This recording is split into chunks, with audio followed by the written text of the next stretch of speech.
Alyssa here with Music Capital. I am at Swan Dive, about to go chat with Lauren Lakis before her show tonight. Gonna go head back into the green room and see what she has to say. This is Find It Live.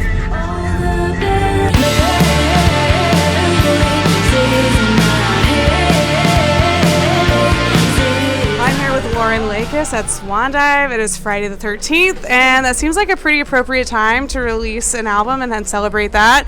I was listening to a lot of your records, and it has kind of like a dark, macabre undertone, especially with Leave the Window Open. That video specifically is it's such an aesthetic, it's such a vibe. There's like murder books on the table. You've got clips from Nosferatu happening in that. I'm curious, are there any filmmakers that inspire your music or your music videos in any way? A Nightmare on Elm Street. Nice. No, I like grew up on horror films, so like all of like the super horrible, trashy 80s horror films, like I don't know what my parents were doing, but they were like letting me watch horror movies from the time I was probably like 7. But yeah, like anything David Fincher does, I'm really into. The Doom Generation is like one of my favorite movies. Just like really, I like a lot of drama and a lot of like high stakes and like aesthetic, like iconic aesthetics as well. Yeah, I love that. And you can see that too in Terror Tears in that video. I love it because it feels like it just progressively gets more and more chaotic, and you kind of feel the desperation building. And I'm curious, what makes you feel desperate and chaotic and on edge these days? Oh my God, everything.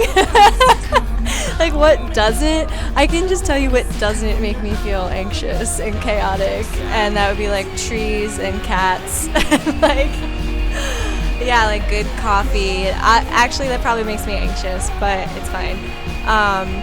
Yeah, I mean, well, this album just was born out of like 2020 and 2021, and I was living in LA full time at the time, which was like really just maybe one of the worst places you could live during that time. And yeah, so I felt very desperate. A lot of people felt desperate and like crazy, and just like it was really difficult. And so yeah, that's where Terror Tears specifically, the song, like the lyrics, the video, all of it is born out of 2020, like quintessential 2020 song. And I thought it would be appropriate to shoot it on Hollywood Boulevard as well, for that reason. So yeah, you can totally feel that. That makes sense. I'm curious too, you have 2 versions of that on your album, your version and then a Ringo Death Star mix. What was that collaboration like, or did you just give them free reign and say do what you want with it? So Elliot Frazier, who is in Ringo Death Star, he does guitar and vocals. He actually mixed the entire album. And we got to a point where we realized, my label and I, like, oh, we need like more songs on the record for vinyl purposes. And so he was like, well, why don't you just like have people do remixes of it? And I was like, yeah, okay. So basically I just like asked Elliot if he wanted to make a remix of any of the songs, and he picked Terror Tears, and he came back with like this totally insane like Atari Teenage Riot-esque song that like I like it even better than the original song. Like it's not fair, but yeah, I just gave it. I mean, he already had all the files anyway, so he just went nuts with it. Nice. And you toured with Ringo Death Star for a while too. We haven't toured together, but we played one show with them at Heaven or Hotel Vegas last year. So. Oh, nice. So what was the highlight of that show with them? Playing with them. Well, meeting Elliot and him being like, I mix music too, and I was like, oh, I have an album that needs to be mixed. But yeah, we played with them and Levada and I believe Pale Diane. It was that show. And so it's just like lots of really good bands. It's just always exciting when you get to play with someone that like you are actually a fan of and have listened to, and yeah, it's cool. Yeah, for sure. So you're a actress as well as a musician. How does that come into play with your songwriting? Do you feel like you use your songwriting as a way to create new characters, or is this more of like you leave your characters for the script and this is more like expressing who you are? I feel like I create characters for the music videos specifically. Like I basically, like for Leave Your Window Open, I was like, yeah, I want to play a vampire. That'd be really fun. Like, why not? And it was kind of like vampire inspired anyway. Like I had images of like, you know, someone like flying through a window, like to be with their lover.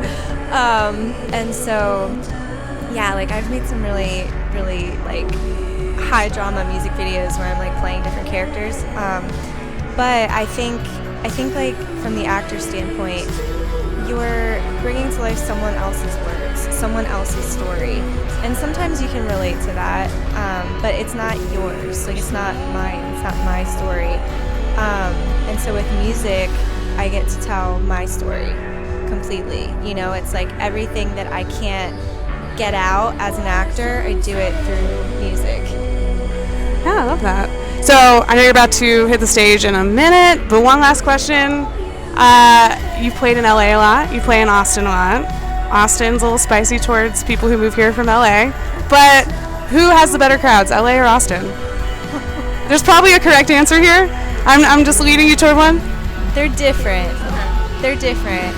I think it's an unfair question because I spent 10 years in LA, you know, and so like I know my community. How do I say this? Oh God. We won't shun you here in Austin if you say LA is better. It's okay. It's okay. No, I think it's just a matter of LA being my home for a lot longer than Austin being my home, and so I think that if I hit the 10-year mark in Austin, I would probably say Austin. But yeah, they're just different. Yeah. Makes sense. Anything else you want to add before you play your show tonight? Well, if you do happen to see this and you're in California, we are playing in LA, Long Beach, and San Francisco near the end of this month. So October 26th, we're in Long Beach, 29th, we're in San Francisco, and then November 1st in LA. And listen to the album and enjoy all the music everywhere. You should check out the other bands that are playing tonight as well. These are some of my favorite Austin bands. Skloss, Daydream Twins, Alex Alone. Check them out as well. And I guess, yeah. Awesome. Love each other. Absolutely. Thanks, Lauren. Thank you. Yeah.